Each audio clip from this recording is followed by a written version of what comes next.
Hola a todos, bienvenidos nuevamente a Psicología y algo más. Yo soy Fernando Vesga, soy psicólogo de profesión y en esta oportunidad hablaremos mitos sobre la psicoterapia.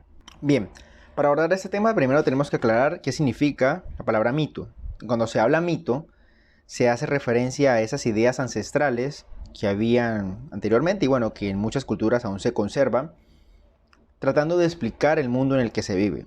¿Por qué surgen estas ideas? Porque se requería de una explicación ante aquello sobre lo cual no se conocía, algo que resultaba inexplicable, y de alguna manera pues había que tratar de despejar un poco esas incógnitas que habían alrededor de aquello.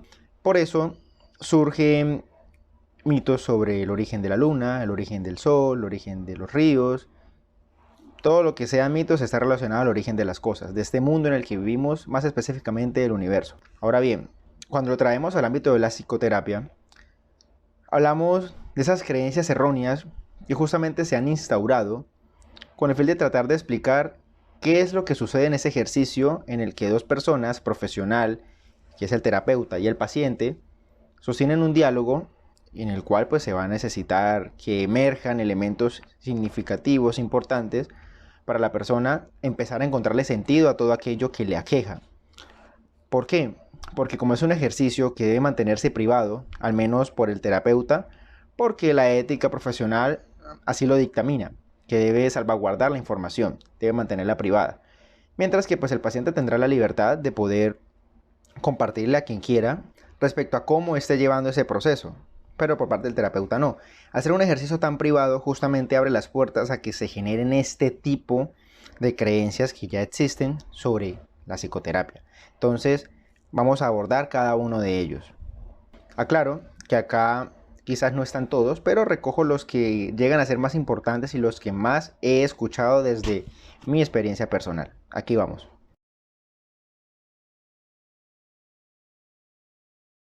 Bueno, en primer lugar, sabemos que ciertamente todo profesional pues requiere unos honorarios, pero decir que el terapeuta solamente cobra por escuchar suena un poco exagerado porque sería tanto como que la persona asiste a la consulta, habla, el terapeuta escucha y se termina la sesión y no pasa nada. Y así no funciona. Hay orientaciones que se dan, hay interrupciones muchas veces necesarias para poder profundizar. ¿Sí? Entonces hay que tener en cuenta eso. Algo diferencial es que la escucha que se ofrece por parte del profesional es una escucha activa. No es convencional porque no es igual a la que se encuentra en alguna otra persona, sea amigo, vecino, conocido, compañero, bueno, en fin. Porque se necesita tener atención al detalle. Esa atención al detalle permite encontrar los elementos sobre los cuales se han empezado a instaurar y a cobrar sentido esas problemáticas que la persona refiere que necesita solucionar. Entonces no solamente se trata de escuchar, sí, es un proceso fundamental, pero es solamente uno de los tantos. También hay intervenciones, hay orientación, y hay muchas otras que se van derivando en cada sesión según vaya correspondiendo. Así que pilas, no se cobra por escuchar.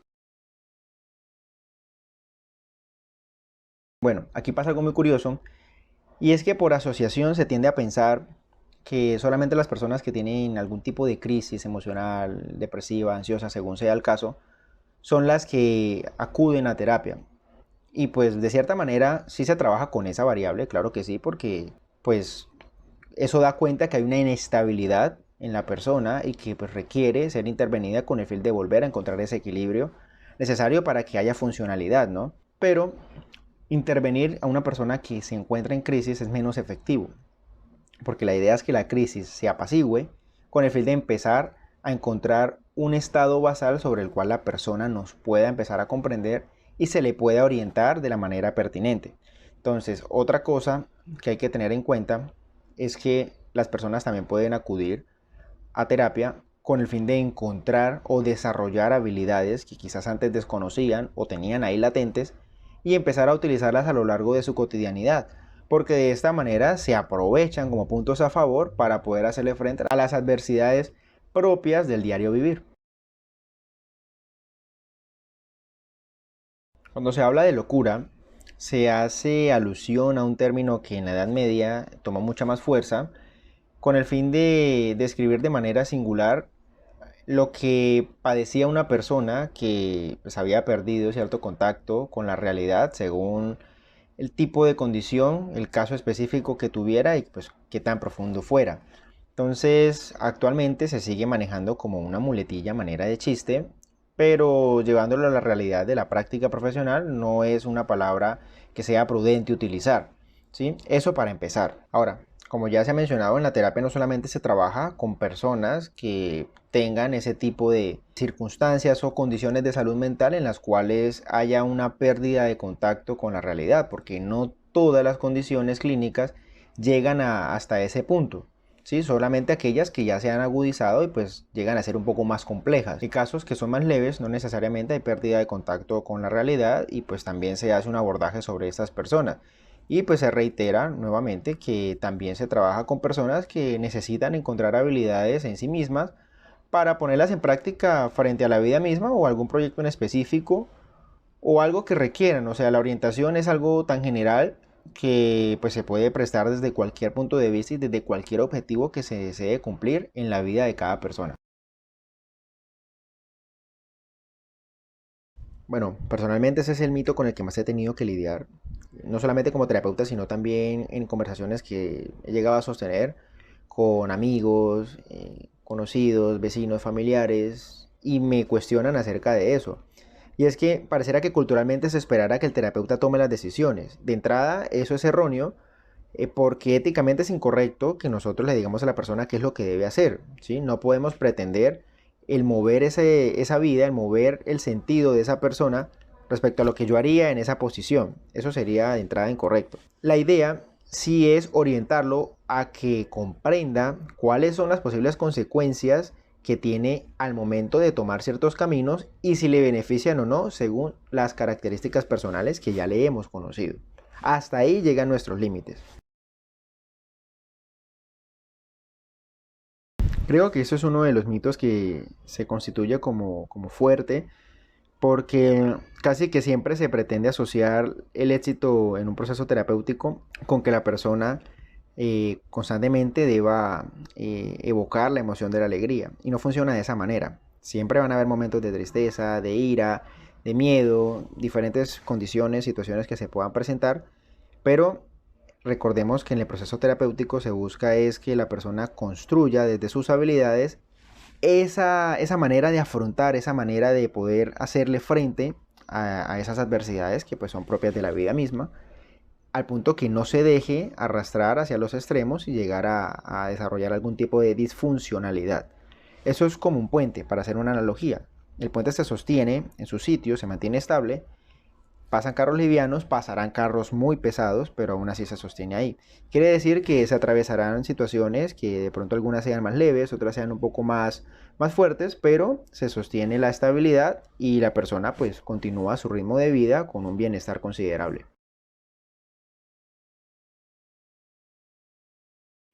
Es muy común escuchar que se alude a las personas que acuden a donde el profesional de psicología o a la psicoterapia como personas débiles que necesitan fortalecerse. Si bien es cierto, hay puntos que sí requieren de más desarrollo y de fortalecimiento, no es la descripción más correcta para la condición de esa persona.